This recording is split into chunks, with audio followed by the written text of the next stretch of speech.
Sadis, kok kamu kayak ISIS.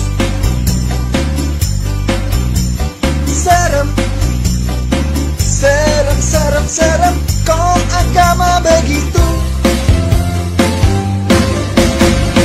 Kalau ditangkap pak polisi, mewek lagi teriak-teriak. Kriminalisasi ditangkap sama polisi, kasih lagi. Assalamualaikum, punten Agim. Dulu banjir zaman Ahok, Agim nyinyir. Sekarang banjir zaman Anies, Agim bela. Jadi tokoh agama kok ngajarin rasis ya. Yang becus kerja dinyinyirin gara-gara beda agama. Yang tidak becus kerja dibela gara-gara seiman. Tahu nggak?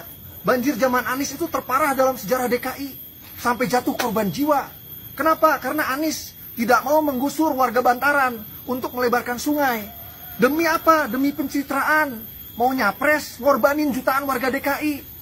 Lagian hari gini endorse ulama udah nggak laku. Endorse Pak Prabowo kemarin. Yang ada kalah Pak Prabowo. Rakyat udah tahu, rakyat udah cerdas. Memilih pemimpin berdasarkan kinerja, bukan berdasarkan agama. Ya, jangan ngobrol Islam terus. Demi syahwat politik, malu sama sorban